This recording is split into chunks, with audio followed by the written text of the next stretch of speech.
What is up, guys? Welcome back to another video. Let's talk about Tesla right now. They have just received some pretty big orders from another logistics firm. Now, these orders aren't like enormously big, but they do add into the street cred of Tesla. Remember, every single one of these little orders for the Tesla semi-truck really makes their credibility a lot better. If you guys don't know, the logistics industry is becoming bigger than ever before.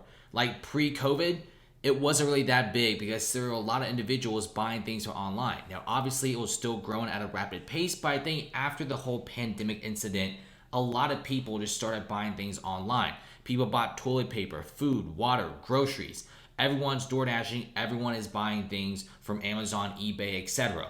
We have just really became more of like a digital type of universe. And this is why a lot of logistics companies right now are ordering more semi-trucks than ever before. If you check out some stocks in the semi-truck business, some of them are doing pretty well. And they have some pretty decent, nice, and consistent growth in the share price. And recently, Tesla received 10 orders for its Class 8 semi from MHX Leasing LLC, or let's just call it MHX. It's a full service logistics operator in California. And together with the Tesla semis, MHX will also be purchasing 2 brand new Tesla megachargers. If you guys don't know, the megachargers are way more strong than the superchargers. The supercharger V3s could charge roughly 250 kilowatts, and it's mostly used for the smaller vehicles like the Model X, the Model 3, etc., which the supercharging speeds are pretty decent, 0 to 80% at roughly 30 minutes, something around that range. But if you try to use the superchargers for the massive Tesla semi-trucks, which has like 4 to 7 times more battery cells than a regular electric vehicle, it's going to literally take you hours, and that's going to be pretty bad. Because if your semi-truck takes hours to charge, it's going to be having major delays in the logistics industry, and you don't like to have delays. I mean, if Amazon 2-day shipping came 3-day shipping, not a lot of people will be pleased. And if you have this massive just charging time for all the semi-trucks, it doesn't look good. This is one of the biggest things I want to address. Almost no company out there are making electric semi-trucks, and even the companies that are, like Daimler, who is very famous for Mercedes-Benz, they're not making any semi-trucks either that are currently under production. They have a few in the prototype phase, but none in factories, and they have no idea how to make a megacharger for their electric semi, whereas Tesla has, and these megachargers are really powerful at charging speeds of 1 megawatts. It's insane, and this charging should be able to charge the semi-trucks in a very short amount of time and should not have any delays for logistics. And so far, you do have MHX, who sought funding from the Mobile Source Air Pollution Reduction Review Committee, MSRC, and eventually the MSRC rewarded MHX $1.9 million to purchase a bunch of these electric semis and probably even a little bit of change to buy like the mega chargers. And this is very nice, especially how a few weeks ago, Tesla did have a massive contract with PepsiCo. Now, I wouldn't really say it's like astronomically big, but just keep in mind that these small little tiny orders for the electric semi-truck is very new. Most companies are still ordering gasoline-powered semi-trucks, but with Biden pushing so heavily into a greener America and also buying things that are made here in America, like the Tesla semi-truck, companies have no choice to buy Tesla semi-truck. And the pricing isn't even that bad. In fact, the pricing is so competitive that other companies are struggling to keep up. At $150,000, it's really not that bad. It's 300 miles, and there's also a 500-mile version with a $180,000 price tag. The price really isn't that bad. If you want to get a brand new gasoline semi-truck, it's going to cost you $80,000, $90,000, $100,000 anyway, so why not spend a little bit more and get something electric? And who knows, maybe Tesla will open up a really nice trade-in program so you can trade in these old gasoline trucks and get a brand new electric one. And so far, other companies simply are not making electric semi-trucks. So Tesla essentially has this massive grip on the market. And yes, I get it. You do have smaller companies out there making out prototypes, but they're prototypes and they have no idea what to do with the charging. You can't use the regular Blink charging stations. You cannot use the regular charge point charging stations.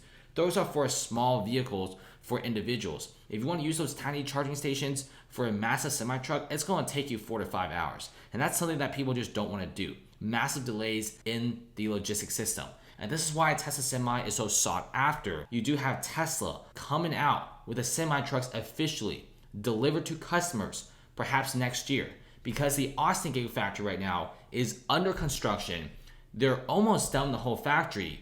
They're already getting the materials and the personnel. The Nevada Gigafactory, which is mostly making battery cells. So it's a little bit confusing that they're actually hiring a bunch of individuals for the Tesla Semi project. I think they will be researching battery variants for the Tesla Semi. I think it's getting the 4680 battery cell, and eventually everything will be pushed to the Austin Gigafactory, where they will be making the Cybertruck and also the Class 8 Tesla Semi. Really big things are going on with Tesla, especially these contracts. Now, the reason why I stress about these contracts isn't because they're super big. In fact, these contracts are honestly pretty small compared to the amount of Model 3s and the Model Ys that Tesla sell, but it's because these Tesla semis are such a new concept. Electric vehicles have been around for quite some time, but for electric semis, this is a pretty new concept, and there's still a lot of logistics companies out there who don't really like the idea of a totally electric semi-truck. But here's the thing, the Tesla Semi has some really amazing cameras and amazing software. We all know that regular Tesla vehicles, if you just buy the regular autopilot, it has auto brake, it could drive autonomously on the highway. You can't really do lane changes, which is kind of a major bummer. But keep in mind that the Tesla Semi, it's a pretty phenomenal car, will be equipped with several different safety features and also cameras and also other sensors to really make the car and vehicle super safe. There's a lot of semi-truck accidents every single year. This is very costly to the individual, their surroundings, and also just the company itself. I mean, when you have a semi-truck hauling so much cargo, it's very dangerous, and if there's an accident, major delays in logistics, and also damage in property, and people get hurt. That's something that a lot of people just don't really want. And this is why the Tesla Semi is so appealing, because it has a lot of safety features that your regular diesel/gasoline semi-trucks do not have. So look at speculation, I think people aren't really looking into semi-truck. Everyone is super focused on the Cybertruck, these smaller vehicles. But keep in mind that Tesla isn't just offering people a semi-truck, they're also offering the mega charger, which other companies cannot. Let's just say Daimler comes out with their semi-truck and somehow they made a factory and somehow they push it out in massive quantities. And I don't even know where people get all the battery cells for this, because lithium, nickel is all in massive demand. There are massive shortages. Even Daimler can't really make all these mega packs everywhere. I think Tesla is really preparing for this brand new electric push. Here in North America, no other company is really making an electric semi-truck. I think there's a couple companies out there, but they're so early in the prototype phase that it doesn't matter. Tesla is essentially 3 years ahead of the competition, at the very least, in my opinion. On top of that, who knows? We may even be seeing a fully autonomous semi-truck in the next few years, especially how Musk is promising full autonomy for the end of 2021. And afterwards, we could be seeing a robotaxi coming out in some cities in 2022, and maybe even a fully autonomous semi-truck in some areas, maybe in the next 3 to 4 years, which would be extremely exciting. Can you imagine semi-trucks fully autonomously on the road? It's kind of hard to think about it, but I feel like the future will be really, really crazy and very different from now. That's about it. Subscribe and definitely check out more Tesla news.